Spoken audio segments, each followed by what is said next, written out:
অপু বিশ্বাস আপুর সাথে হিরোদা সুপার স্টারে কাজ করেছে। আমার ডিরেক্টর ছিলেন শ্রদ্ধেয় বদিউল আলম খোকন সাহেব।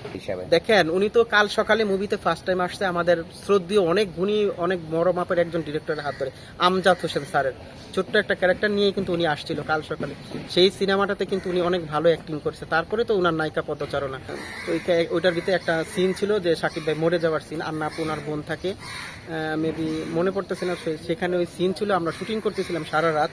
তো সাকিব ভাই তখন ওইখানে একটা গল্প করছিল, সারা রাত অডিয়েন্সদেরকে হাসির উপরে লিখেছিলেন।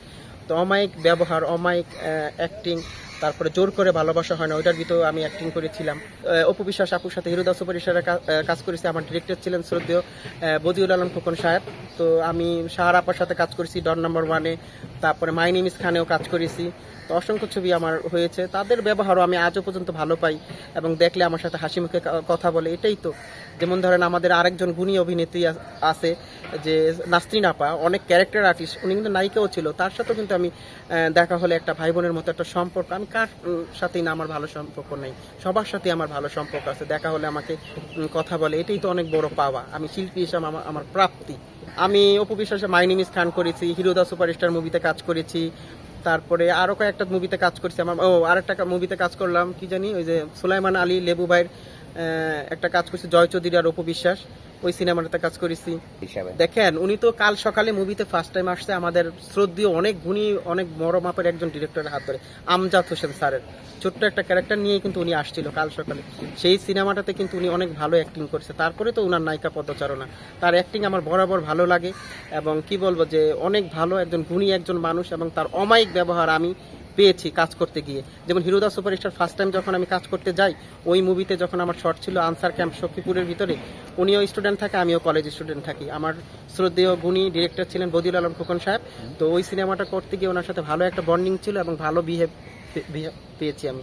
ব্ল্যাক ওয়ার ওটা করছে। আর সিয়াম আহমেদ ভাইয়ের সাথে কাজ করেছি মিধা বনাম বিধা, যেটা ন্যাশনাল অ্যাওয়ার্ড পেয়েছিল, তো সেটাতে কাজ করেছি। তো আরিফিন শুভ ভাইয়ের সাথে আমার কাজ হয়েছে। তো ঢাকা এটাকেও আমি কাজ করেছিলাম। তো সেই হিসাব করে আমি বললাম যে আরিফিন শুভ ভাইয়েরও অ্যাক্টিং খুব ভালো, দুর্দান্ত। সেও একজন গুণী একজন ভালো একজন অভিনেতা।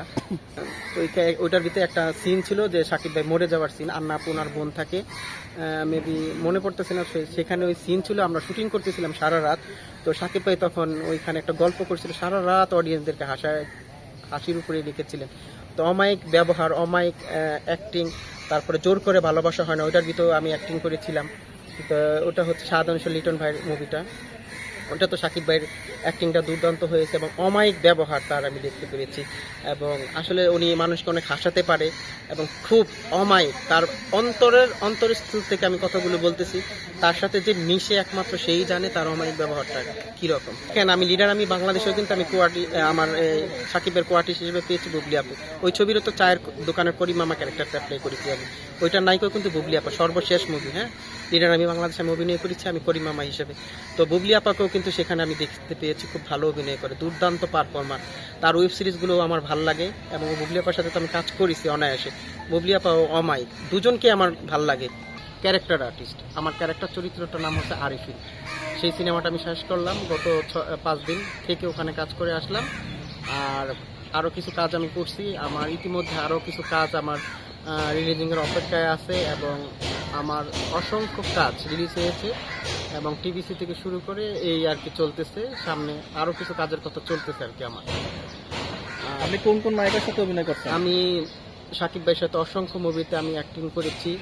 তারপরে ফেরদৌস ভাইয়ের সাথে আমার আহারে জীবন মুভিটার কাজ শেষ হয়েছে। আদম সিনেমাতে আমি ইয়াস রোহান ভাইকে পাইছি। আরিফিন শুভ ভাইয়ের সাথে আমি কাজ করেছি। আমি সিয়াম ভাইয়ের সাথে কাজ করছি। রিসেন্টলি আমি নায়িকাদের মধ্যে আমি ববি আপার সাথে একটা মুভি শেষ করেছি, সেটা হচ্ছে ময়ূরাক্ষী। শ্রদ্ধেয় আমার ডিরেক্টর রাশেদ পলাশ ভাইয়ের সাথে, ইয়ামিন হক ববি আপার সাথেই কিন্তু আমার সেই ক্যারেক্টারটা, সলো ক্যারেক্টারটা আমি প্লে করেছিলাম। তো সেই ক্যারেক্টারটার ভিতরে আমি একটা চোর, একটা ডিফারেন্ট একটা ক্যারেক্টার করেছিলাম। আমার কাছে খুব ভালো লেগেছিল। মুভিটা রিলিজ হয়েছে ময়ূরাক্ষী, রাশেদ পলাশ ভাই। তারপর শেষ করলাম আমাদের শ্রদ্ধেয় গুণী ডিরেক্টর ছোট্টু আহমেদ স্যার, আহারের জীবন মুভিটার নাম। এই যে পরিচালক সমিতি, এই পরিচালক সমিতির ভিতরেই কিন্তু আমার শুট হয়েছিল। প্রবাসী ক্যারেক্টারটা আমি করেছিলাম এবং আমার কাছে খুব ভালো লাগছিল। এবং গানেও আমি ছিলাম, সিকুয়েন্সের আর্টিস্টও আমি ছিলাম। আহারের জীবনটা আমার রিলিজ হয়ে গেছে। রিলিজিংয়ের অপেক্ষা আমার আরও অসংখ্য মুভি আছে যেগুলো আমার ইয়ামিন হক ববি আপার সাথে ময়ূরাক্ষী সিনেমার একটা ডায়লগের কথা এই মুহূর্তে আমার মনে পড়ছে। সেই ডায়লগটা হচ্ছে, ইয়ামিন হক ববি আপু চিত্রনায়িকা আমাকে বলে যে বল তুই এটা চুরি করেছিস কেন? তখন আমি বলি সেই ডায়লগটা, আপা সত্যি আমি চুরি করি নাই, আমি কিচ্ছু জানি না, আমি আমার বোনের কসম খাইয়া বলতেছি আপা আমি কিচ্ছু জানি না, আমি কিচ্ছু জানি না।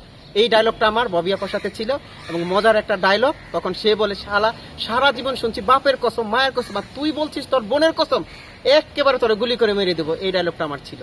আমি কখনো মানুষের নামে তুচ্ছ রটনা দিয়ে ভাইরাল হতে চাচ্ছি না, ভাইরাল হব না। আমি আমার কাজ দিয়ে, যদি কখনো দর্শক আমাকে লুফে নেয়, যেরকম ভাবে আপনারা আমাকে লুফে নিয়েছেন, আমার মেরিল প্রথম আলো পুরস্কার প্রাপ্ত কাজ আমি করতে পেরেছি। নাটকটার নাম হচ্ছে গালিবের প্রেম ও বসন্তের কাব্য।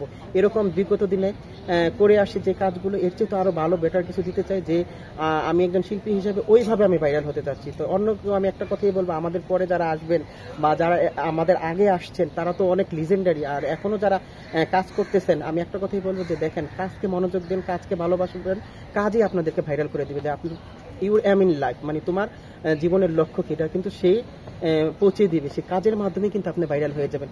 কেউ কাউকে কিন্তু আমরা মান সম্মান হানি করে আমরা কখনো কেউ ভাইরাল হতে চাই।